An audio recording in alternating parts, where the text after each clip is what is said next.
शुरू करते हैं। अब जो बातें चलेंगी ये मुख्य रूप से युवाओं को ध्यान में रखकर हम बात करेंगे, पर ऐसा नहीं है कि सिर्फ युवकों के लिए, ऐसा नहीं समझना, सबके लिए है। ठीक है, बाकी पीछे वाले लोग भी पूरे ध्यान से सुनेंगे, उनके काम की बातें भी हैं, कुछ बातें कॉमन है वो सबके काम की, तो इसलिए सभी लोग ध्यानपूर्वक सुनेंगे। तो मैं सबसे पहले इन युवा लोगों से एक प्रश्न पूछना चाहता हूं, आप लोग उत्तर देवें। हम जो मनुष्य योनि में आए, मनुष्य शरीर को प्राप्त किया, संसार में लाखों प्रकार के जीव जंतु हैं। बहुत से आपने डिस्कवरी चैनल पर देखे होंगे, देखे ना, आस पड़ोस में भी थोड़े थोड़े दिखते हैं, गाय घोड़े कुत्ते गधे, वो तो आसपास भी दिखते हैं, पर बहुत सारे अपने आसपास नहीं दिखते, कुछ चिड़ियाघर में दिखते, और फिर जो वहां भी नहीं दिखते तो फिर वो डिस्कवरी चैनल पे दिखते। तो आपने बहुत तरह के प्राणी देखे हैं, उनमें से सबसे अलग विशेष प्राणी मनुष्य है, और आप और हम भी मनुष्य हैं। तो मेरा पहला प्रश्न है कि सबसे संसार में सारे प्राणियों में सबसे अच्छा प्राणी कौन? मनुष्य। और सबसे खराब प्राणी कौन है? देखो कितनी विचित्र बात है, सबसे अच्छा प्राणी भी मनुष्य है और सबसे खराब भी मनुष्य है, और आप भी मनुष्य हैं। ठीक है ना, आप और हम भी मनुष्य हैं। तो हमको थोड़ा सावधानी से जीना पड़ेगा, सावधानी से चलना पड़ेगा कि मनुष्य सबसे अच्छा भी हो सकता है और सबसे खराब भी हो सकता है, और हम भी मनुष्य हैं। तो हमको इन दो में से कौन से वाला बनना चाहिए? अच्छे वाला, खराब वाला? अच्छे वाला। तो ये जो भगवान ने हमको मनुष्य शरीर दिया, और लाखों प्रकार के जीव जंतु हैं, लाखों प्रकार के, उनमें से सिर्फ एक मनुष्य है जो सबसे अलग हटकर है। ये मनुष्य शरीर क्या हमें मुफ्त में मिला है या कोई कर्मों का फल है? कर्मों का फल है। ठीक, कैसे कर्मों का फल है? अच्छे या बुरे? अच्छे। ठीक है,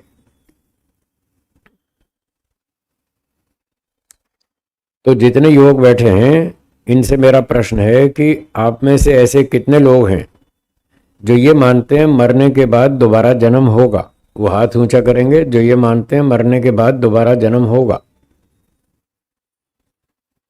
अच्छा, लगभग सारे ही मानते हैं। जो नहीं मानते वो हाथ ऊंचा करेंगे। अगला जन्म, पुनर्जन्म जो नहीं मानते वो हाथ ऊंचा करेंगे। कोई नहीं। अच्छा, जिसको संशय हो, डाउट हो, वो हाथ ऊंचा करें। समझ में नहीं आया, पता नहीं होगा या नहीं, जिनको डाउट हो वो हाथ ऊंचा करें।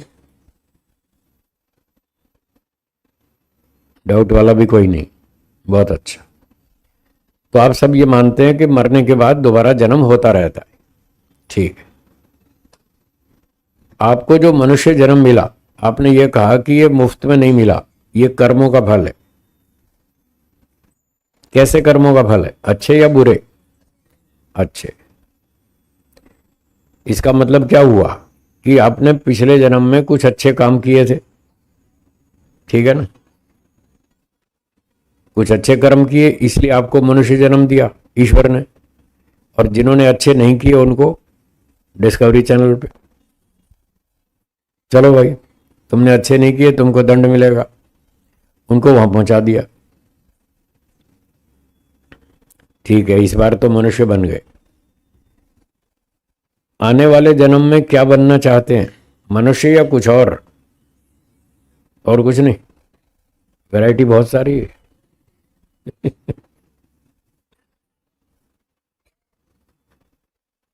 आप कह रहे हैं अगली बार फिर मनुष्य बनना चाहते हैं, ठीक है, बहुत अच्छी बात है, जरूर बनिए। अब जो अगली बार मनुष्य बनेंगे फ्री में बनेंगे या कुछ कर्म करने पड़ेंगे? अच्छे या बुरे? अच्छे बुरे कर्म का अंतर मालूम है? मालूम है? हाँ जी, मालूम है अच्छे बुरे कर्म कौन से होते हैं? नहीं मालूम? हाँ ना, कुछ तो बोलो। हाँ मालूम। चलो दोहरा लेते हैं, थोड़ा जल्दी जल्दी रिवीजन कर लेते हैं, कौन से अच्छे कौन से बुरे। मैं कुछ उदाहरण सुनाता हूं आपको, केवल एक शब्द बोलना है, अच्छा या बुरा, ठीक है? रात को जल्दी सोना कैसा? अच्छा। सुबह जल्दी उठना, कुछ व्यायाम खेल कूद करना, पढ़ाई में मेहनत करना, सच बोलना, झूठ बोलना, बीड़ी सिगरेट पीना, नशीली चीजों का प्रयोग करना, माता पिता की सेवा करना, शाकाहारी भोजन खाना, गंदी फिल्में देखना, गंदी बातें करना, यज्ञ हवन करना, ईश्वर का ध्यान करना, कमजोर की सहायता करना, पशु पक्षियों की रक्षा करना, मांसाहारी भोजन खाना। देखो, एक ने अच्छा बोला ना, ये मजाक किया था। किसने बोला अच्छा? मांसाहारी खाना, ऐसे निकल गया। वो अच्छा बुरे की टोन में बोलते जा रहे हैं, अच्छा अच्छा अच्छा अच्छा। भाई सुन के बोलो, ध्यान से बोलो। तो आपने सारी बातें ठीक बताई, ये अच्छा काम है, ये बुरा काम है, पता तो आपको सब है।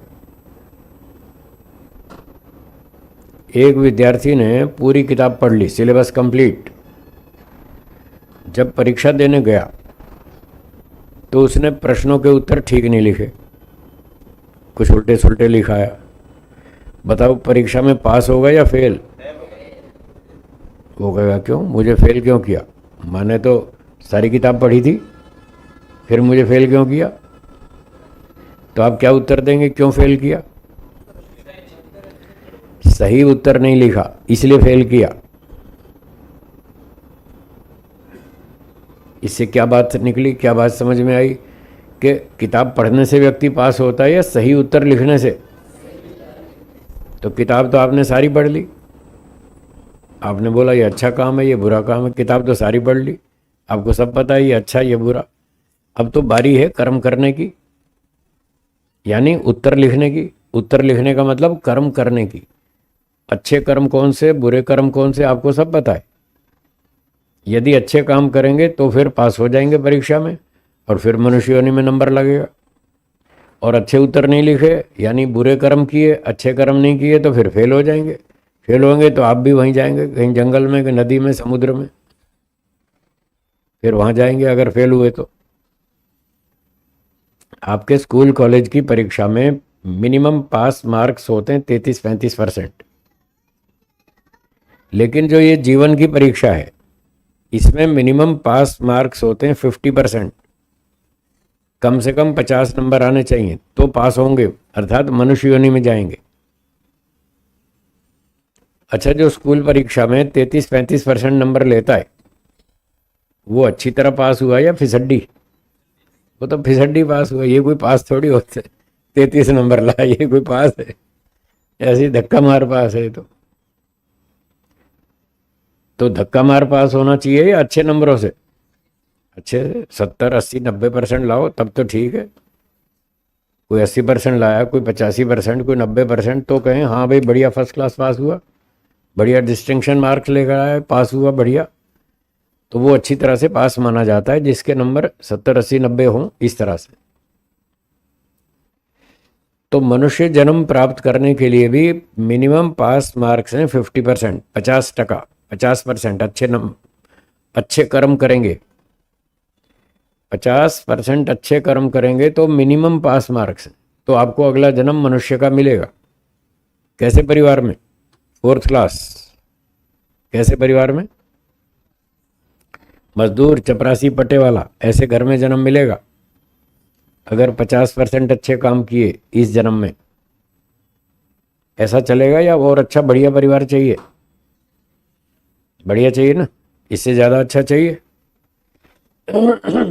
यदि इससे ज़्यादा अच्छा परिवार चाहिए, अच्छे माता पिता हों, पढ़े लिखे हों, धनवान हों, बुद्धिमान हों, सदाचारी हों, चरित्रवान हों, ईश्वर भक्त हों, ईमानदार हों, देशभक्त हों, धनवान हों, ऐसे बढ़िया परिवार में जन्म होना चाहिए। तो इसके लिए आपको नंबर बढ़ाने पड़ेंगे, यानी अच्छे कर्म अधिक करने पड़ेंगे। 60%, 70%, 80%, 90%। तो जितने अधिक अच्छे कर्म करेंगे उतना ही आपको अगला जन्म अच्छे परिवार में मिलेगा। अब कितने नंबर लाने वो तो विद्यार्थी का काम, परीक्षा में कितने नंबर लाने ये विद्यार्थी की इच्छा है या परीक्षक की? विद्यार्थी। आप और हम सब विद्यार्थी हैं। ईश्वर हमारा परीक्षक है। God is our examiner. वो हमारी परीक्षा ले रहा है 24 घंटे। तो हमको बहुत सावधानी से काम करना है। हमारी परीक्षा हर समय चलती है, 24 घंटे चलती है, दिन में भी रात में भी। आपकी स्कूल कॉलेज की परीक्षा 3 घंटे की होती है, 1 घंटा 60 मिनट का होता है।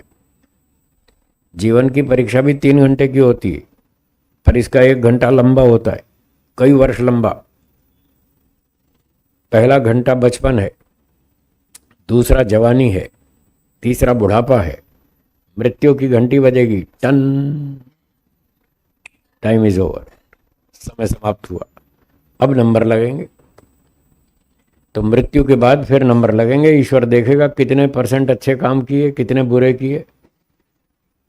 अगर अच्छे काम 50 से ज़्यादा किए, 60, 70, 80% अच्छे किए, तो वैसा परिवार, अच्छा विद्वान परिवार मिलेगा। अच्छे हैं,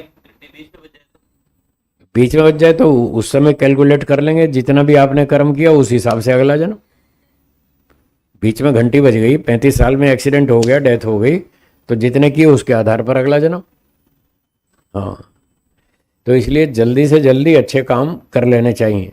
मरने का कोई भरोसा थोड़ी है। मृत्यु पता नहीं कब आ सकती है, कभी भी आ सकती है, किसी की कोई गारंटी नहीं है। आदमी रात को सोता है, कोई गारंटी है कि सुबह उठेगा? कितने लोगों को अटैक आ जाता है बेचारों को, रात को सोते सोते ही चले जाते हैं। जवान भी, अब तो जवान भी जा रहे हैं, बूढ़े भी जा रहे हैं, सब उम्र वाले जा रहे हैं। अभी एक घटना मैंने सुनी, 24 साल का युवक था, उसको अटैक आ गया। बताइए, 24 साल क्या छोटी सी इतनी सी उम्र है, उसमें भी अटैक आ रहा है। कोई दुर्घटना हो जाती है, कुछ भी हो जाता है। तो मरने का कोई भरोसा नहीं है, कभी भी मर सकते हैं। इसलिए जितना जल्दी अच्छे अच्छे काम कर लेंगे उतना ही हमारे भविष्य की सुरक्षा हो जाएगी।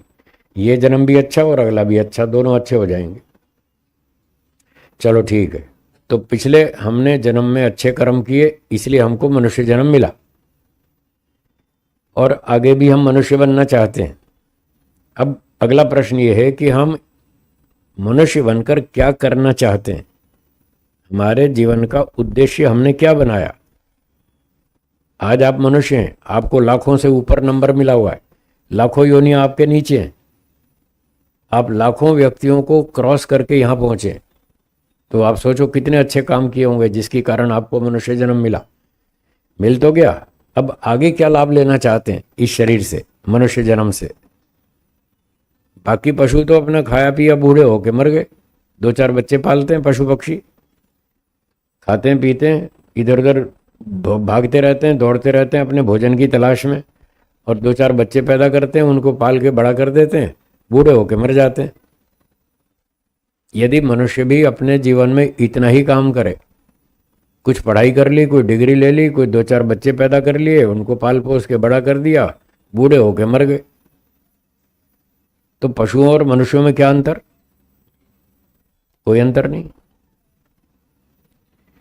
मनुष्यों के पास बुद्धि अधिक है या पशुओं के पास? पशु पक्षियों के पास इतनी सी अकल है, थोड़ी सी, और मनुष्यों के पास पशु पक्षियों से 1000 गुनी अकल है।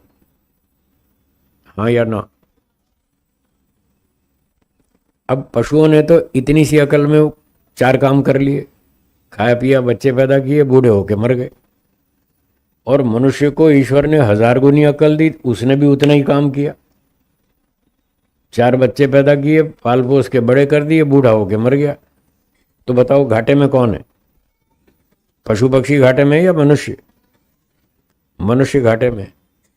उसको इतनी अच्छी सुविधा मिली, इतनी अच्छी बुद्धि मिली, इतने अच्छे हाथ मिले, बोलने के लिए भाषा मिली, लैंग्वेज मिली, हैं, 24 घंटे की स्वतंत्रता मिली। आप अपनी मर्जी से जब चाहे जो मर्जी कर सकते हैं।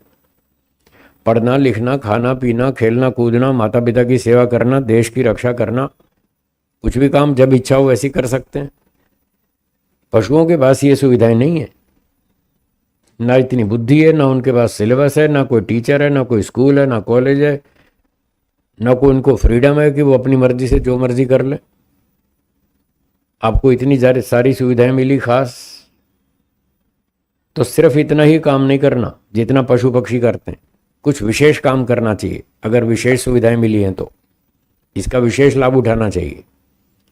वो क्या हो सकता है जो मनुष्य जीवन में हम लाभ उठा सकते हैं, जो पशु पक्षी नहीं कर सकते। मनुष्यों को जो खास सुविधाएं मिली, इन सुविधाओं से वो क्या लाभ ले सकते हैं? कोई आप में से बताना चाहे तो बताइए। हमारे मनुष्य जीवन का बढ़िया अंतिम उद्देश्य क्या है? हाँ जी बोलो। हाँ, आपने अच्छा उत्तर दिया। और इनमें से युवकों में से बताइए, आप क्या करना चाहते हैं? पढ़ लिख कर डिग्री ले ली, फिर क्या करना चाहते हैं? आप क्या करना चाहते हैं बताओ? आपसे आपसे पूछ रहा हूँ, ये ग्रे शर्ट वाले। हाँ, आप बताओ, आप क्या चाहते हैं? फ्यूचर में क्या करना चाहेंगे? हैं? अच्छे काम कौन से? जैसे डॉक्टर बनेंगे, पायलट बनेंगे, वकील बनेंगे, साइंटिस्ट बनेंगे, इंजीनियर बनेंगे, या वेद प्रचारक बनेंगे, सन्यासी बनेंगे, ब्रह्मचारी बनेंगे? क्या बनना चाहते हैं?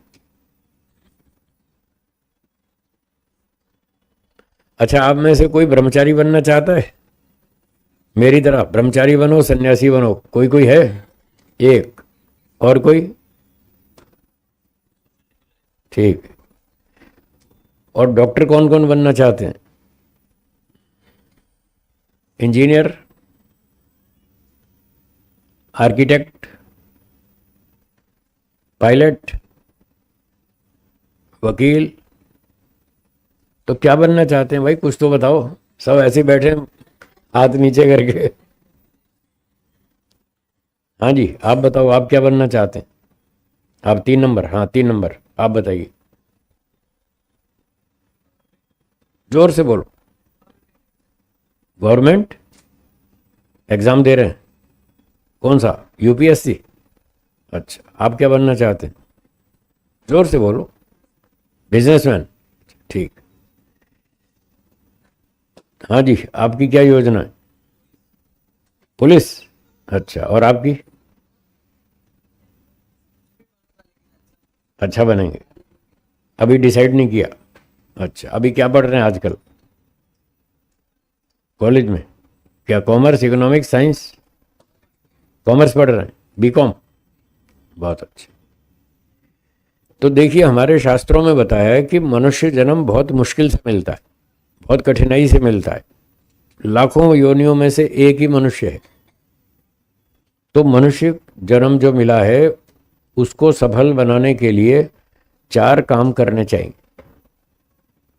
धर्म, अर्थ, काम, मोक्ष। ये 4 शब्द कभी सुने आपने? तो अब बोलिए मेरे साथ, धर्म, अर्थ, काम, मोक्ष।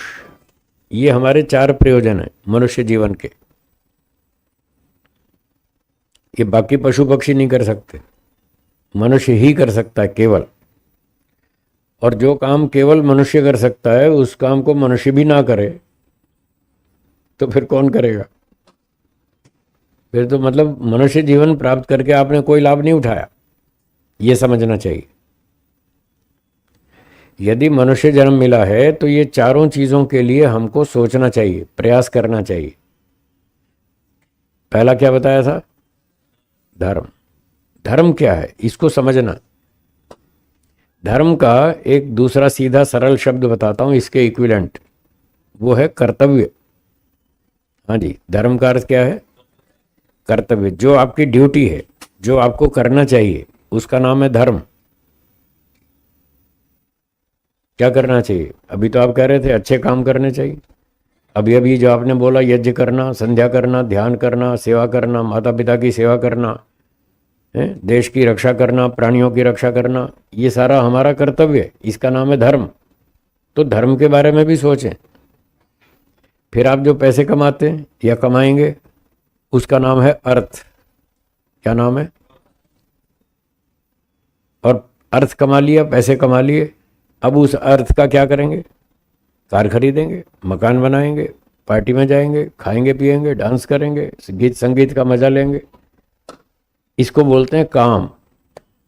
काम का मतलब अपनी आवश्यकताओं को पूरा करना, जीवन रक्षा के लिए अपनी आवश्यकताओं को पूरा करना, इसका नाम क्या है?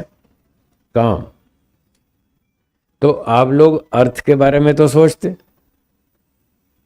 ना, पैसे कमाने, उसके लिए डिग्री चाहिए, डिग्री के लिए पढ़ाई करना ही। तो पढ़ाई तो आप कर रहे हैं, क्यों कर रहे हैं? डिग्री के लिए। डिग्री करके क्या करेंगे? पैसे कमाएंगे। पैसे से क्या करेंगे? बंगला बनाएंगे, खाएंगे पिएंगे, मजा करेंगे। यानी आप अर्थ के बारे में सोच रहे हैं, काम के विषय में भी सोच रहे हैं, पर आगे चौथा क्या बताया था? मोक्ष गायब है। मोक्ष के बारे में कोई नहीं सोच रहा, ना धर्म के बारे में सोच रहे, ना मोक्ष के बारे में। दो चीजें छूटी हुई हैं। तो ये जो आपकी उन्नति है, ये लंगड़ी है, ये लंगड़ी उन्नति, पूरी नहीं है, अधूरी उन्नति है। चार के बारे में सोचो, चारों हमारा जीवन का लक्ष्य है, सिर्फ दो ही नहीं। ये जो दो का लक्ष्य बना के बैठे हैं, ये विदेशी सभ्यता है, वेस्टर्न कल्चर। उन्होंने दो ही लक्ष्य बनाए, पैसा कमाओ, खाओ पियो, मजा करो। कल किसने देखा है? अगला जन्म का क्या प्रूफ है कि अगला जन्म होता है? उनको नहीं आता समझ में। आप कह रहे हैं हाँ हम मानते हैं अगला जन्म होगा। अगर अगला जन्म होगा तो फिर आपको उसकी तैयारी भी तो करनी पड़ेगी, नहीं तो फिर भगवान आपको कहीं समुद्र में, कहीं जंगल में, कहीं नदी में फिर वहां जन्म देगा। तो अगला जन्म होता है, इसको भी अच्छी तरह समझें, उस तरह से जीवन का अपना ढंग बनाएं, लाइफस्टाइल वैसा बनाएं। धर्म, अर्थ, काम, मोक्ष, चारों के बारे में सोचें, सिर्फ दो के बारे में नहीं। वेस्टर्न कल्चर की नकल नहीं करना, वो कि सिर्फ दो के बारे में सोचती है, पैसा कमाओ और खाओ पियो, मजा करो। तो कुछ बातें जो बताई धर्म के विषय में, जल्दी सोना, जल्दी उठना, व्यायाम करना, खान पान ठीक रखना, शाकाहारी भोजन खाना, पढ़ाई लिखाई करना, मेहनत करना, ईमानदारी से काम करना, परीक्षा में नकल नहीं करना, शाकाहारी भोजन खाना, अंडे मांस नहीं खाना, झूठ नहीं बोलना, छल कपट नहीं करना, चोरी नहीं करना, रिश्वत नहीं लेना, इस तरह से ये धर्म का पालन करना है। तो इससे आपकी उन्नति होगी। अगर आप धर्म का आचरण करेंगे तो ये जन्म भी अच्छा, शांति से जिएंगे, बिना टेंशन, और अगला भी अच्छा हो जाएगा। अगला भी मनुष्य का मिलेगा, वो भी बढ़िया परिवार में मिलेगा। आपके कर्म अच्छे हैं तो उतने ही अच्छे नंबर बनेंगे आपके, और उतना अच्छा जन्म मिलेगा। तो दोनों जन्म अच्छे होंगे यदि आप धर्म का पालन करेंगे। इन सारे धर्म के पालन में, सारे अच्छे कामों में माता पिता की सेवा करना, ये अच्छा है या बुरा है? हाँ, तो इसको खास ध्यान रखें। अगर आप अच्छे काम करना चाहते हैं तो उसमें दो ऑप्शन है आपके सामने, या तो माता पिता की सेवा करो या फिर देश की सेवा करो। दो में से कोई एक तो करो। विदेशी कल्चर में ये दोनों ही गायब है, ना वो माता पिता की सेवा करते ना देश की। वो खाए पिए और सो गए, बूढ़े हो गए, मर गए वो स्वार्थी बने हुए। तो उन विदेशियों की नकल नहीं करना। कई युवक ऐसी प्लानिंग करते हैं कि यहाँ से 12वीं पढ़ के पास पूस करके अपने विदेश चले जाएंगे, वहाँ पढ़ाई करेंगे, आगे की डिग्री वहाँ से लेंगे, और फिर 2-4 साल वहाँ टिक गए तो फिर वापस कौन आता है? फिर तो वहीं टिक जाएंगे हैं। कोई लंदन में, कोई अफ्रीका में, कोई जर्मनी में, कोई हॉलैंड में, कोई कहाँ कोई कहाँ। आप में से किसी की ऐसी योजना तो नहीं है कि विदेश में जाके रहेंगे और वहीं अपना धंधा पानी करेंगे, खाएंगे पिएंगे, पैसे कमाएंगे, मौज करेंगे? आप में से कोई ऐसा हो तो बताए, हाथ ऊंचा करो, जिसकी विदेश जाने की योजना हो। नहीं है ना? बनाना भी नहीं, आज तक नहीं है, अच्छी बात है, आगे भी नहीं बनाना। भारत देश हमारा दुनिया में सबसे अच्छा है। एक वो गीत मैंने सुना था ऐसे ही चलते फिरते, आपने तो सुना ही होगा, सबसे आगे होंगे हिंदुस्तानी। सुना है? सुना है ना? सुनो सुनो ए दुनिया वालों, वो गीत सुना होगा ना? हाँ, तो सबसे आगे होंगे, तो फिर हमारा देश सबसे आगे, फिर हम विदेश की शक्ल क्यों देखते हैं, उसकी नकल क्यों करते हैं? हमारे देश में क्या कमी है? कोई कमी नहीं, सब कुछ है यहाँ। तो धर्म की जानकारी वेदों से प्राप्त होती है, और वेदों की शिक्षा जो भारत में मिलती है वो कहीं भी नहीं मिलती, किसी भी देश में नहीं मिलती जैसी भारत में मिलती है। अच्छे अच्छे विद्वान मिलते हैं वेदों के, अच्छे अच्छे गुरुजन मिलते हैं, और बहुत सारी जो अपनी भारतीय सभ्यता संस्कृति है, वैदिक इंडियन वैदिक कल्चर, ऐसी कल्चर कहीं दुनिया में नहीं है। यहाँ माता पिता की सेवा होती है, माता पिता बेटा पोता सब साथ में रहते हैं, एक परिवार में प्रेम से मिलकर रहते हैं, बड़ों का आदर सम्मान है, सेवा है, संगठन है, और यहाँ समाज सिस्टम है, सोसाइटी है। यहाँ पर लोग मिलते हैं, बातें करते हैं, खाते पीते हैं, पार्टी मनाते हैं, सब प्रकार से खुशहाली से आनंद से रहते हैं, एक दूसरे की रक्षा करते हैं, मुसीबत में एक दूसरे की सहायता करते हैं। ऐसी सोसाइटी कल्चर विदेशों में नहीं है। कुछ लोग यहाँ से विदेशों में जाके बस गए, फिर माता पिता तो भारत में और बच्चे विदेश में। अब जब उनको मुसीबत आती है तो बुलाते हैं पिताजी को, आ जाओ आ जाओ, माता जी आप भी आ जाओ, अब हमारे यहाँ बेटा हो गया है तो इसकी पालन कौन करेगा? फिर वो दादी और दादा जाते हैं वहाँ पोते पालने के लिए, वो 2 महीने 4 महीने में बोर हो जाते हैं, फिर वापस आते हैं लौट के, क्योंकि उनको वो वातावरण वहाँ नहीं मिलता जो यहाँ भारत में। आपने शाम को देखा होगा गार्डन्स में बहुत सारे बूढ़े बूढ़े लोग बैठते हैं ना, कोई तो ताश पत्ते भी खेलते हैं कुछ खेल लेते हैं ताश पत्ते भी, लेकिन बैठते हैं, बातें करते हैं, गप्पे मारते हैं, अपना बढ़िया चर्चा करते हैं। कुछ लोग धार्मिक संगठन वाले हैं, वो भी बैठ के डिस्कस करते हैं धर्म के विषय में, ईश्वर के विषय में। तो ये जो कल्चर है अपनी धर्म के बारे में, परिवार के बारे में, समाज के बारे में, देश के बारे में सोचना, ये विदेशों में नहीं है। जैसी यहाँ बड़े बुजुर्गों की सेवा होती है, जैसा यहाँ उनका सम्मान होता है, ऐसा विदेशों में नहीं है। वहाँ तो डिवोर्स इतने होते हैं।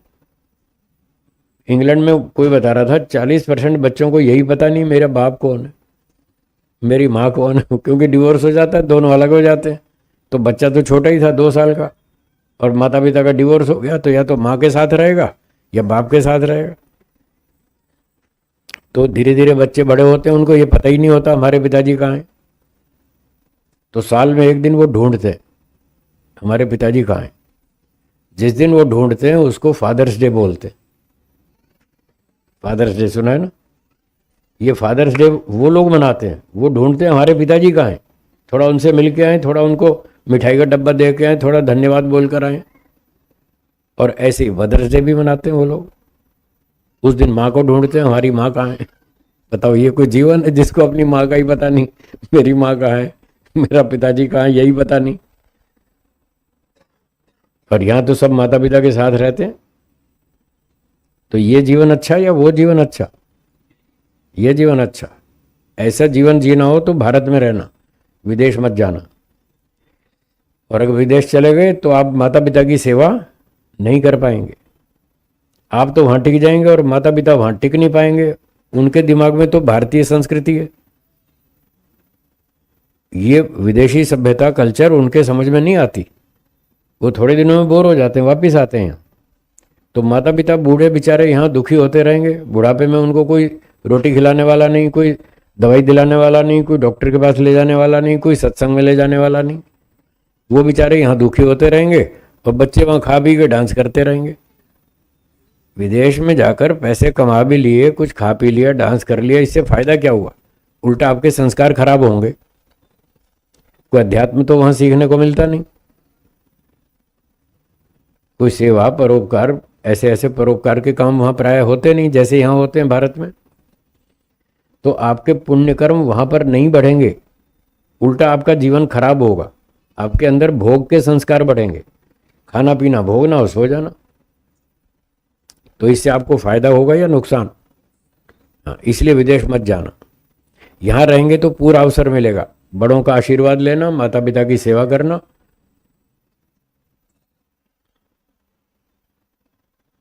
उन दिनों को याद करें जब आप छोटे बच्चे थे, 2 महीने के, 3 महीने के, 5 महीने के, 7 महीने के, 1 वर्ष के, 2 वर्ष के, 4 वर्ष के। आपको और हमको कुछ नहीं आता था, बैठना उठना चलना फिरना खाना पीना बोलना कुछ नहीं आता था। सब कुछ हमको माता पिता ने सिखाया, हाँ या ना? कितने वर्षों तक उन्होंने तपस्या की हमारे लिए। उन्होंने बैठना सिखाया, बोलना सिखाया, चलना सिखाया, खाना पीना सिखाया। खाना नहीं आता था, उन्होंने सिखाया ऐसे खाओ। और हम बच्चे थे, छोटे थे, पता नहीं क्या क्या बोलते रहते थे, फिर भी हमारी माँ समझ जाती थी कि ये क्या कह रहा है बच्चा। माँ समझती थी या नहीं? बच्चे की बात माँ समझती है या नहीं? और जब बच्चे बड़े हो जाते हैं, माँ बूढ़ी हो जाती है, फिर माँ जो कुछ कहती है तो बच्चे कहते हैं माँ तू चुप रहे, तुझे कुछ नहीं पता। जिस माँ ने बच्चे को बोलना सिखाया वो बच्चा बड़ा होकर माँ को कहता तू चुप रहे, तुझे कुछ नहीं पता। वो चुप कराता है। जिसने बोलना सिखाया उसको चुप करा रहे हैं। बताओ ये कोई सभ्यता है? तो जो लोग ऐसा करते हैं वो अच्छा नहीं है, चाहे विदेश में करें चाहे भारत में करें। जो भी इस तरह से माता पिता से दुर्व्यवहार करते हैं वो अच्छी बात नहीं है। तो माता पिता का सदा उपकार मानना चाहिए, उनका एहसान मानना चाहिए। उन्होंने हमको जो भी बनाया, आज आप जो भी हैं और आगे जो भी बनेंगे, कितनी भी प्रगति कर लेंगे, उसमें आपके माता पिता का बहुत बड़ा योगदान है, बहुत बड़ा उनका उपकार है। यदि वो आपके बचपन में आपकी सेवा नहीं करते तो आज आप यहाँ नहीं होते, और आगे आप जो भी बनेंगे आप वो नहीं बन पाते। तो इस तरह बड़ों का, बुजुर्गों का, माता पिता, चाचा ताऊ, जो भी बड़े लोग हैं, अपने वडील लोग, उनका मूल्य आपको समझना चाहिए और फिर न्यायपूर्वक उनकी वृद्धावस्था में सेवा करनी चाहिए। ये है धर्म। अगर इस धर्म का पालन करेंगे तो देखना आपको बहुत आशीर्वाद मिलेगा। सुबह सुबह उठकर अपने माता पिता के पांव छूकर उनको नमस्ते करें, उनका आशीर्वाद लें। आप में से कितने लोग हैं जो सुबह उठकर माता पिता को नमस्ते करते हैं? रात को सोने से पहले कौन कौन नमस्ते करते हैं? बहुत कम लोग। अच्छा, मैंने ये तो पूछा ही नहीं आप करते क्या हैं। मैंने तो इतना ही पूछा कि अच्छा काम कौन सा और बुरा काम कौन सा। ये तो पूछा ही नहीं आप करते क्या है। पूछ लूं? है थोड़ा थोड़ा पूछ लूं आपसे क्या क्या करते हैं। अच्छा, आप में से कितने विद्यार्थी हैं जो रात को 10 बजे सो जाते हैं? हाथ ऊंचा करेंगे। 10 बजे सोने वाले, 10:30 सोने वाले, 11 बजे सोने वाले, 11:30 सोने वाले, 12 बजे सोने वाले, 12:30 सोने वाले, 1 बजे सोने वाले। ठीक है। अच्छा, सुबह 4 बजे कौन कौन उठते हैं? 4 बजे 4 बजे उठने वाले, बहुत अच्छा। 4:30 उठने वाले, 5 बजे उठने वाले, 5:30 उठने वाले, 6 बजे उठने वाले, 6:30 उठने वाले, 7 बजे उठने वाले, 7:30 उठने वाले, 8 बजे उठने वाले, 8 वाले भी हैं, 8:30 उठने वाले, 9 बजे, 8 तक हैं। अच्छा, जो हर रोज व्यायाम करते हैं वो हाथ ऊंचा करेंगे। हर रोज व्यायाम करते हैं, खेल कूद व्यायाम जो भी कुछ करते हैं, बहुत अच्छा। जो शुद्ध शाकाहारी भोजन खाते हैं, शुद्ध शाकाहारी, प्योर वेजिटेरियन, बहुत अच्छा। जो कभी कभी नॉनवेज खाते हैं, कभी कभी, बहुत अच्छा। जो कभी कभी गुस्सा करते हैं वो हाथ ऊंचा करेंगे। कभी कभी गुस्सा करते हैं, बहुत अच्छा।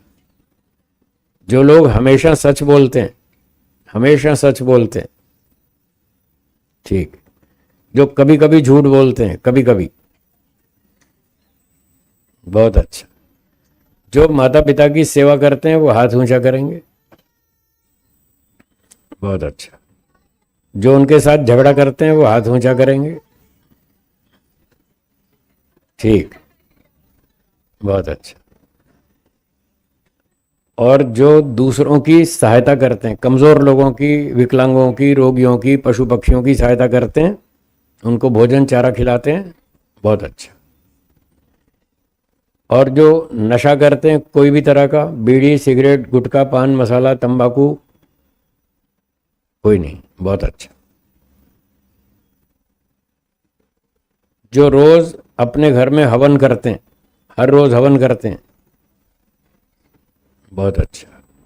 जो 15 दिन में एक बार हवन करते हैं घर में, 15 दिन में एक बार, महीने में एक बार, 6 महीने में एक बार, साल में एक बार, ठीक। जो लोग बर्थडे बर्थडे मनाते हैं, जन्मदिन, आप लोग जन्मदिन मनाते हैं ना, जो बर्थडे पर केक काटते हैं वो हाथ ऊंचा करेंगे, काटते हैं जो केक जन्मदिन पर, ठीक। और जो बर्थडे पर हवन हवन करते हैं वो हाथ ऊंचा करेंगे, बहुत अच्छा। ये केक काटना, जन्मदिन पर केक काटना, मोमबत्ती बुझाना, ये भारतीय परंपरा है या विदेशी? विदेशी। आप लोग भारतीय हैं या विदेशी? भारतीय हैं। केक काटते हैं फिर कहते हैं हम भारतीय हैं। हैं तो भारतीय, और जन्मदिन मनाते हैं विदेशी परंपरा से। आप में से जिन लोगों का जन्म इंग्लैंड में हुआ हो, अमेरिका में हुआ हो, जिनका जन्म विदेशी हो, वो तो ठीक है, चलो अपना केक काट लो, वो तो विदेशी हैं। पर जिनका जन्म भारत में हुआ, भारत में रहते हैं, भारत की रोटी खाते हैं, तो भारतीय कहलाते हैं। तो कम से कम भारतीय ढंग से जीना चाहिए, जन्मदिन भी कम से कम उसी ढंग से मनाना चाहिए। तो भारतीय पद्धति में ये केक काटना भारतीय पद्धति नहीं है। जब केक काटते हैं, एक तो मोमबत्तियां बुझाते हैं, कुछ मोमबत्तियां जलाते हैं, फिर उसको फूंक मार के बुझाते हैं, फिर काटते हैं केक। तो इसमें दो गड़बड़ है। एक तो जब फूंक मारते हैं ना तो आपके मुंह की थूक सारी उसमें चली जाती है केक में, वो झूठा हो जाता है। फिर अपना झूठा केक सबको खिलाते हैं। और दूसरा, केक काटते हैं तो उसमें विभाजन का संदेश मिलता है। केक तो काटना तो पड़ेगा ना, cut cut cut cut cut, तो काट काट काट के उसमें विभाजन का संदेश मिलता है। हाँ, ये भी तो गलत बात है ना। मोमबत्ती जलाई थी तो जलने देते। और वो उन्होंने ये समझ रखा है कि मान लो किसी बच्चे के 12 साल पूरे हो गए, उम्र के 12 साल पूरे हो गए, तो 12 मोमबत्ती जला के फूंक मार के बुझा देगा, मतलब 12 साल पूरे हो गए, उसका ये प्रतीक है, बुझाने का ये मतलब है। तो अपने यहाँ तो वैदिक परंपरा में, भारतीय परंपरा में अग्नि को बुझाया नहीं जाता, यहाँ तो जलाते हैं। आपने वो वाक्य सुना है, तमसो मा ज्योतिर्गमय, सुना है ना? क्या अर्थ है इसका? अंधकार से प्रकाश की ओर चले। हम तो प्रकाश में चलते हैं, वो अंधकार में जाते हैं, इसलिए वो बुझाते हैं। तो अंधकार में जीना ठीक है या प्रकाश में? प्रकाश में, इसलिए बुझाना नहीं चाहिए, मोमबत्ती को बुझाना नहीं चाहिए। दीपक जलाओ, यज्ञ की अग्नि जलाओ और उसको जलने दो, उसको पूरा अच्छी तरह जलने दो, ताकि प्रकाश फैलाएं। तो जन्मदिन के अवसर पर यज्ञ करें, दीपक जलाएं। मान लो आपके 25 साल पूरे हो गए, तो 25 दीपक जलाओ, एक बड़ा 26वां जलाओ। 25 तो पूरे हो गए, वो उसका प्रतीक हो गया, 25 साल पूरे हो गए। और एक 26वां बड़ा जलाओ कि 26वां शुरू हो गया। तो इस तरह से दीपक जलाओ, हवन करो, ऐसे जन्मदिन मनाओ। और कुछ मीठा खाना हो तो फिर लड्डू खाओ। भारतीय मिठाइयों में सबसे बढ़िया मिठाई है लड्डू, पहला नंबर लड्डू का है। मान लो जब आप घर में कोई फंक्शन करते हैं, कोई शादी करते हैं, सगाई करते हैं, कोई अच्छा काम करते हैं, उत्सव मनाते हैं, तो लोगों को निमंत्रण देते हैं या नहीं? और मान लो कोई रह गया, छूट गया, भूल गए, कोई दोस्त छूट गया आपका, भूल गए, फिर 15 दिन बाद वो आपसे मिला और उसको पता चल गया इन्होंने घर में अभी एक फंक्शन किया है, हैं फलाने की शादी आदि हुई है इनके भाई भतीजे की। तो वो आपको शिकायत करता है, क्या यार शादी कर ली, लड्डू तो खिलाए नहीं, हैं? क्या वो ये शिकायत करता है, केक तो खिलाया नहीं, शादी तो कर ली? केक की शिकायत करता है? गुलाब जामुन की शिकायत करता है कि आपने शादी तो कर ली, गुलाब जामुन तो खिलाया नहीं। क्या शिकायत आती है? लड्डू तो खिलाया नहीं। इसका मतलब पहला नंबर मिठाई लड्डू है भारत की। पुराने समय से जब इस तरह के कार्यक्रम होते थे तो लड्डू बनते थे और सबको लड्डू बांटे जाते थे, और जिसको नहीं बुलाया, जिसको नहीं खिलाया, तो वो यही शिकायत करता है लड्डू तो खिलाए नहीं। तो जन्मदिन मनाएं तो लड्डू खाओ, लड्डू खिलाओ। एक तो भारतीय मिठाई है, केक विदेशी है। दूसरा, उसमें फूंक नहीं मारनी पड़ती, वो जूठा भी नहीं होता, ठीक ठाक रहता है, सुरक्षित रहता है। तीसरा, वो संगठन का संदेश देता है। लड्डू पता है ना ऐसे बनता है, बूंदी के दानों को ऐसे जोड़ जोड़ के संगठित करके। तो लड्डू खाने से, खिलाने से ये भी संदेश मिलता है कि हमको संगठित रहना है, मजबूत रहना है, संगठन में शक्ति है। तो आगे भविष्य में ऐसा जन्मदिन मनाएं अपना, तो इस तरह संगठन के संदेश वाला और बढ़िया भारतीय मिठाई खाओ, खाओ भी और खिलाओ भी। इस प्रकार से जन्मदिन मनाएं। तो अपने जीवन को बढ़िया बनाने के लिए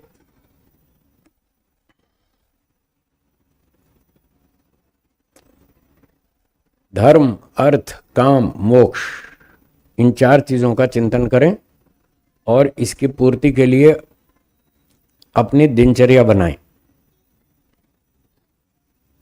क्या करें? अब प्रैक्टिकल बातें सुनिए। ये मैंने थियोरिटिकल बहुत सुना दी, कुछ प्रेरणा दी, कुछ संदेश भी दिया कि माता पिता की सेवा करनी है, भारत में रहना है, यहीं रहना है, यहीं पैसे कमाने। यहाँ खूब पैसे मिलते हैं। भारत में 130-135 करोड़ लोग रहते हैं, सबको खाना मिलता है, तो यहाँ अच्छे अच्छे पैकेज भी मिलते हैं। अब ऐसी कोई कमी नहीं है।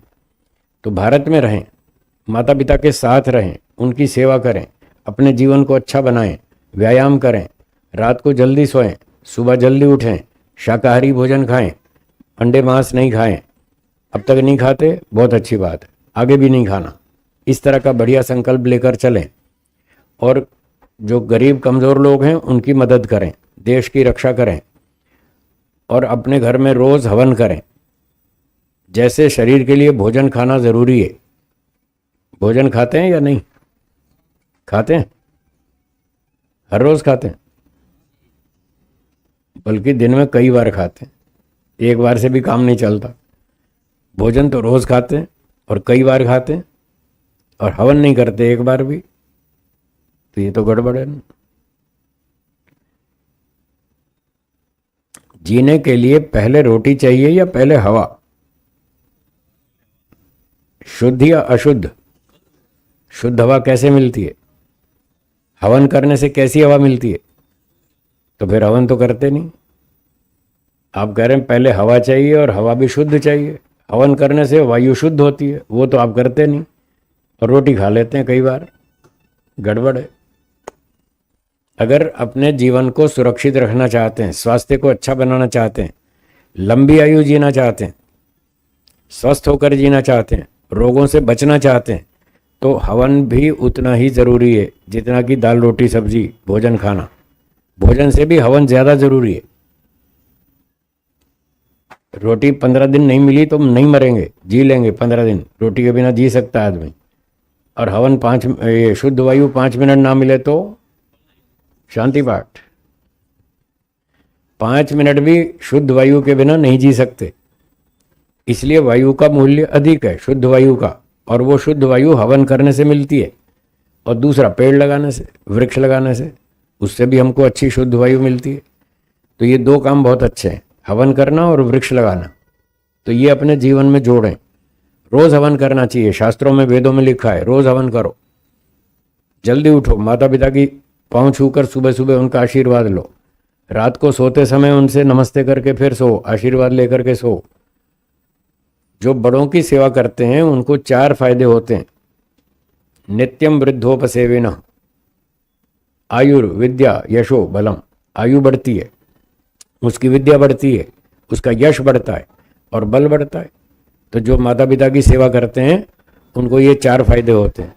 उनका जीवन अच्छा होता है, वो स्वस्थ रहते हैं, सुखी रहते हैं, लंबी आयु जीते हैं, बुद्धिमान होते हैं, धनवान बनते हैं, और अगला जन्म भी अच्छा होता है।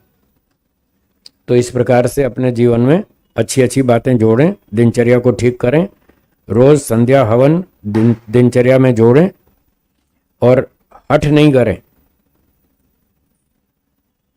कई बच्चे हठ करते हैं, नहीं नहीं मुझे तो यही करना है, मैं तो यही करूंगा। हठ नहीं करें। जिस फील्ड में आपका अनुभव कम है,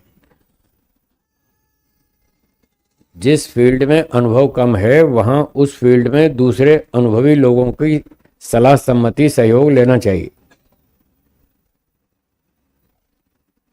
एक व्यापारी बनना चाहता है, आप में से कोई, आप कह रहे थे ना व्यापारी बनना चाहते हैं, किस चीज़ का बिजनेस करना चाहते हैं, कपड़े का या कोई और?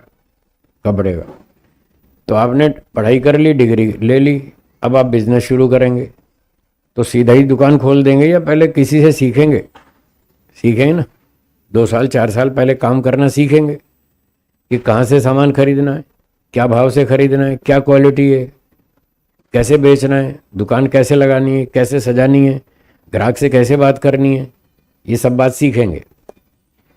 तो जब दूसरे से सीखेंगे और सीख करके फिर अच्छा अनुभव प्राप्त करके फिर दुकान चलाएंगे तो आपकी दुकान अच्छी चलेगी। और बिना ही सीखे ऐसे ही चालू कर दी तो फेल हो जाएंगे। तो जिस मामले में आपका अनुभव नहीं है उस मामले में बड़ों से सलाह लेंगे, सीखेंगे और फिर उसके बाद सीख करके फिर उसी नमूने से, उसी पद्धति से आप उस काम को करेंगे, आपको सफलता मिलेगी। तो ऐसे ही जीवन को कैसे जीना है, दूसरों के साथ कैसे व्यवहार करना है, वो आपको सीखना पड़ेगा। चाचा के साथ, चाची के साथ, मौसी के साथ, बुआ के साथ, फूफा के साथ और वडीलों के साथ कैसा व्यवहार करना, कैसे बात करना, कैसे लेन देन करना, कैसे उनका आदर सम्मान करना, ये सारी बातें आपको बड़े लोगों से सीखनी पड़ेंगी। और जो जो लाइन आप पकड़ना चाहते हैं फ्यूचर की, भविष्य की, धन कमाने के लिए, उस मामले में भी थोड़ी बड़ों की सलाह लेके काम करना चाहिए। और वो बात तो मैंने बताई दी कि विदेश जाने की हठ नहीं करना। जो लोग विदेश जाके हठ करके चले गए वो दुखी हैं, वो परेशान है। मेरे पास बहुत लोग आते हैं, अमेरिका से आते हैं, अपने इंडियन भारतीय लोग जो अमेरिका में बस गए, कहीं हॉलैंड में बस गए, वो आकर के अपनी अपनी समस्याएं बताते हैं। एक व्यक्ति ने कहा जी मेरा बेटा 12 साल का हो गया, अमेरिकन था, तो मैं ये चाहता हूँ कि ये सुबह जल्दी उठे, रात को जल्दी सोए, थोड़ा भारतीय ढंग से जीवन जिए। ये मेरी सुनता ही नहीं, क्योंकि वहाँ पर बच्चों को छूट है, जो मर्जी आए सो करो। माता पिता उनको डांट नहीं सकते, थप्पड़ नहीं मार सकते। फिर उसने कहा कि वहाँ ऐसा कानून है कि 12 साल के बच्चे को थप्पड़ मार दिया तो पुलिस में रिपोर्ट हो जाती है। अब पड़ोसी कोई पुलिस रिपोर्ट कर दे तो बाप को जेल हो जाती है। अब बताओ, ऐसी कल्चर अपने यहाँ चलेगी? नहीं चलेगी ना। इसलिए वो मैं पहले भी आपको कह दिया, फिर दोबारा दोहरा रहा हूँ, विदेश नहीं जाना, उसका हठ नहीं करना कि नहीं हम तो वहीं जाएंगे, उसमें आपको बहुत हानि होगी, बहुत नुकसान होगा। भारत में रहें, बड़ों के निर्देश में चलें, उनके पास जीवन का बहुत अनुभव है। इतनी अनुभवी बातें हैं जो आप बाजार से 2 लाख रुपए में भी आपको उतनी बढ़िया सलाह नहीं मिलेगी जो घर में माता पिता से फ्री में मिलती है। आजकल तो सलाह बहुत महंगी हो गई, वकील लोग बहुत पैसे लेते हैं। हाँ जी, यहाँ कोई वकील साहब बैठे हैं क्या?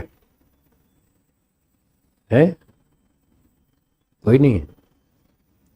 आजकल वकील साहब जो है ना बहुत पैसे लेते हैं। सुप्रीम कोर्ट के वकील तो 2-2 करोड़ रुपए फीस लेते हैं, 3-3 करोड़ की फीस लेते हैं। क्यों जी, ठीक है ना राहुल भाई? ऐसे ही है ना? हाँ, बड़े बड़े वकील हैं, 2 करोड़ रुपए तो फीस लेते हैं और वो करोड़ों रुपए की सलाह आपको घर में मुफ्त में मिल जाती है माता पिता से, और लोग लाभ नहीं उठा रहे।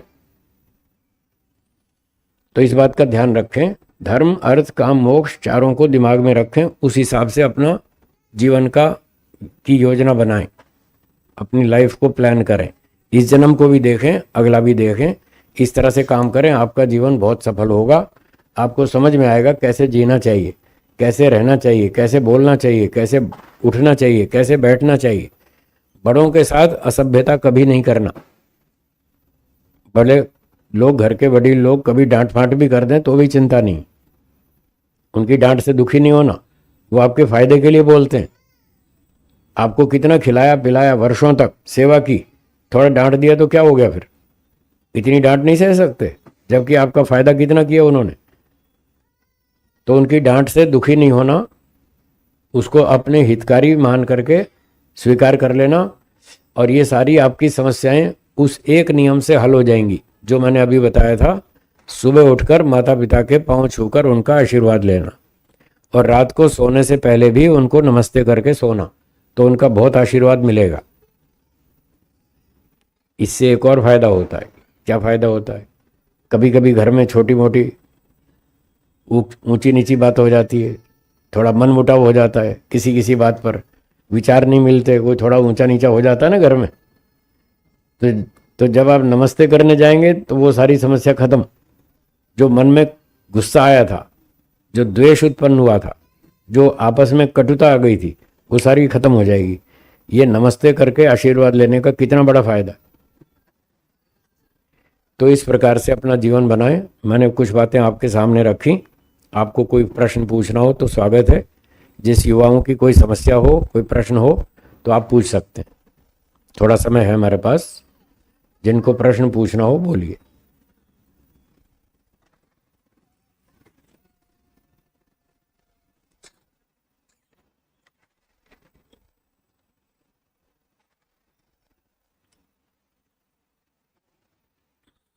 हाँ बोलिए।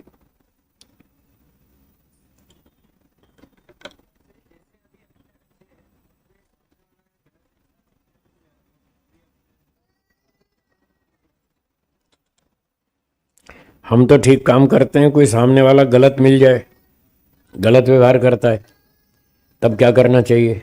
ये पूछा आपने। तब ये करना चाहिए कि उसको समझाना चाहिए कि देखो आपका व्यवहार ठीक नहीं है, आपका व्यवहार उचित नहीं है, तो आपके व्यवहार में ये गलती है, इसको आप कृपया ठीक कर लें। प्रेम से बताएं, 2 बार 4 बार प्रेम से बताएं। और फिर देखना है कि उसके साथ आपका संबंध कैसा है, रिलेशन कैसा है।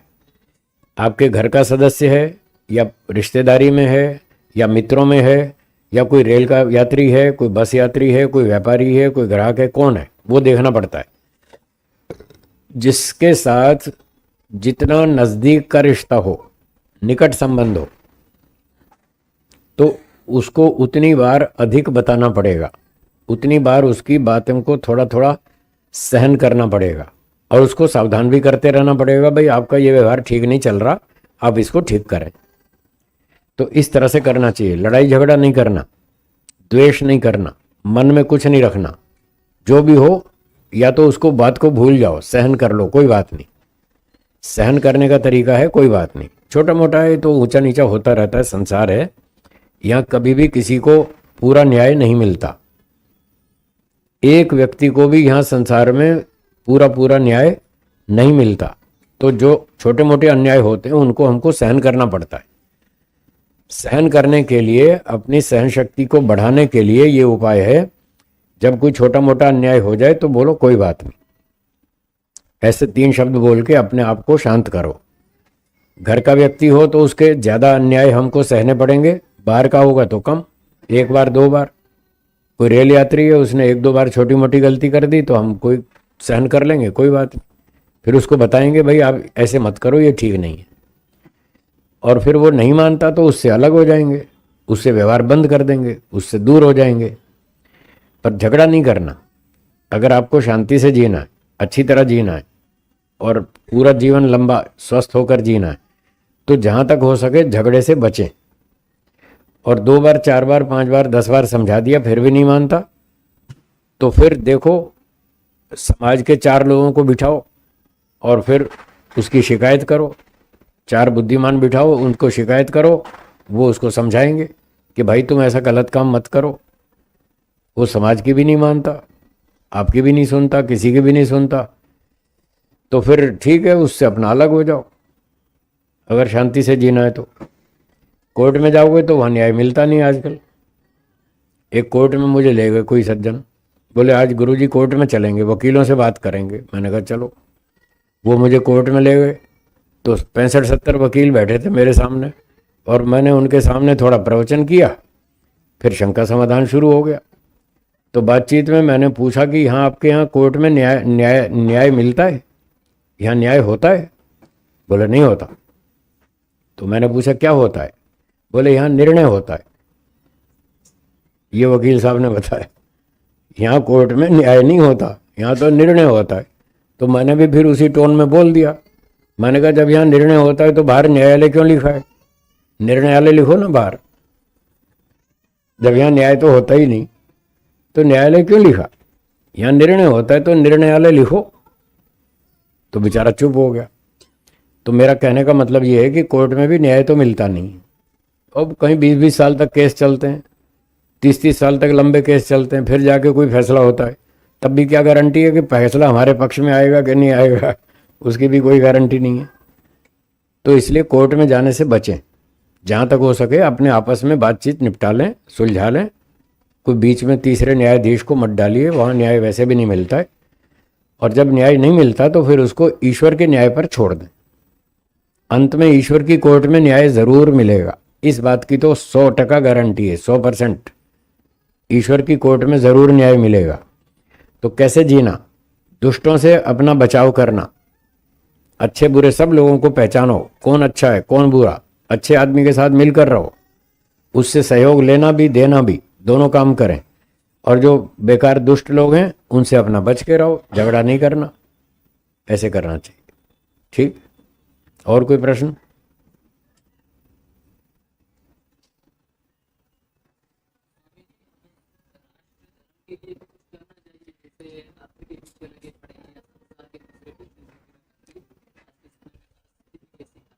हाँ, करना चाहिए, राष्ट्र के विषय में भी करना चाहिए। जिसको राष्ट्र की इच्छा हो देश की रक्षा करने की, उसको सेना में जाना चाहिए, पुलिस में जाना चाहिए। खाली मंच पे भाषण देके और व्हाट्सएप पर मैसेज फॉरवर्ड करने से देश की रक्षा नहीं होती। अगर कुछ करना चाहते हैं तो फिर प्रॉपर तरीके से करो। उसके लिए सेना में जाओ, पुलिस में जाओ, न्यायाधीश बनो और दुष्टों को दंडित करो, सज्जनों की रक्षा करो, ठीक ठीक न्याय करो। जिसको राष्ट्रभक्ति की इच्छा हो वो ऐसा करे। क्षत्रिय भी राष्ट्र की रक्षा करता है, ब्राह्मण भी राष्ट्र की रक्षा करता है, वैश्य भी करता है और शूद्र भी। ये सारे देशभक्त हो सकते हैं। अपने अपने कर्तव्य का पालन ठीक तरह से करें तो आप देशभक्त हैं। देशभक्त का मतलब ये नहीं बॉर्डर पे जाके सिर्फ बंदूक चलाना, वही देशभक्त है। देशभक्त वो है जो व्यापारी है, जो असली चीज बेचता है, नकली चीज नहीं बेचता, वस्तुओं में मिलावट नहीं करता, खरी चीज बेचता है, शुद्ध वस्तु बेचता है, लोगों के स्वास्थ्य की रक्षा करता है, वो देशभक्त है। और जो मिलावटी सामान बेचता है, नकली माल बेचता है, वो धोखेबाज है, वो देशभक्त नहीं है। तो एक व्यापारी भी देशभक्त हो सकता है, अपना काम ईमानदारी से करे, ठीक भाव से माल बेचे, ज़्यादा प्रॉफिट नहीं ले, ठीक ठीक प्रॉफिट ले, न्यायपूर्वक, उसका भी घर का खर्चा चले, व्यापारी ग्राहक को भी कष्ट ना हो बहुत पैसे देने में। तो एक व्यापारी भी देशभक्त हो सकता है। एक लेबर क्लास शूद्र चपरासी, वो भी अच्छा देशभक्त हो सकता है। वो अपनी ड्यूटी ठीक से काम करता है, जितने घंटे काम करने चाहिए उतने घंटे करता है और पूरी मेहनत से करता है, ईमानदारी से करता है। वो चपरासी लेबर क्लास भी देशभक्त है। और क्षत्रिय को तो आप मानते ही हैं, जो सेना में जाता है, पुलिस में जाता है, सीबीआई में जाता है, सीआईडी में जाता है और देश के लिए काम करता है, वो तो है ही है। और चौथा ब्राह्मण सन्यासी, वो भी देशभक्त है, जो सच्ची विद्या पढ़ाता है, जो वेद का प्रचार करता है, जो लोगों को सच्ची बात सिखाता है, वो देशभक्त है, वो धर्म का रक्षक है, वो परोपकारी है, वो सच्चा इंसान है। तो ब्राह्मण भी, क्षत्रिय भी, वैश्य भी, शूद्र भी, चारों देशभक्त हो सकते हैं। बस अपने अपने कर्तव्य का पालन ठीक तरह से करें, मेहनत से करें, बुद्धिमत्ता से करें, ईमानदारी से करें, वो सारे लोग देशभक्त हैं। ये माताएं बहनें भी देशभक्त हैं। अगर टाइम पर खाना खिलाती हैं, अच्छा खाना खिलाती हैं, प्रेम से खिलाती हैं, श्रद्धा से खिलाती हैं और घर की पूरी देखभाल करती हैं, अच्छी तपस्या से करती हैं, ये सारे देशभक्त हैं। और जो भी अपने काम में बेईमानी करता है वो देशभक्त नहीं है। ये है देशभक्त की परिभाषा। तो जिसकी जैसी योग्यता हो, रुचि हो, जैसा जिसका क्षेत्र हो, जैसी क्षमता हो, उस तरह की देशभक्ति वो अपनाए और अपना काम अच्छी तरह ईमानदारी से करे। ठीक, और कोई प्रश्न? नहीं, आखिरी सवाल। तो समाज के, आपका प्रश्न है धर्म के प्रचार में यदि समाज विरोधी हो जाए तो क्या करना चाहिए? इसका उत्तर है कि समाज के अंदर जो 2 4 5 बुद्धिजीवी लोग हैं, बुद्धिमान हैं, उनमें प्रचार करो, उनको एक अलग से बिठा के उनको समझाओ कि धर्म क्या है। बुद्धिजीवी को वो 5-10 लोग अगर समझ जाएंगे तो फिर वो धीरे धीरे और लोगों को भी समझाएंगे जिन पर उनका प्रभाव होगा, दबाव होगा, फिर वो अपने दबाव से, ताकत से, प्रभाव से फिर और लोगों में भी प्रचार करेंगे। तो ऐसे धीरे धीरे चलना पड़ेगा। आप चाहें कि हम 10,000 लोगों को बिठा के फटाफट 3 दिन में धार्मिक बना देंगे, उनको वेद का सिद्धांत समझा देंगे, बहुत कठिन है, ऐसा नहीं होता है। ठीक है, तो जो पद्धति मैंने बताई उस तरह से काम करें, आपको भी संतोष होगा कि मैंने जो मेहनत की, जो समय लगाया, जो पैसा खर्च किया, उसका कोई अच्छा रिजल्ट आया। तो इस तरह से काम करें। समय समाप्त होता है, इस सत्र को यहाँ विराम देते हैं। आगे की सूचना श्री लालचंद जी आपको बताएंगे। सबसे पहले तालियों की गड़गड़ाहट के साथ पूज्य स्वामी जी महाराज का बहुत बहुत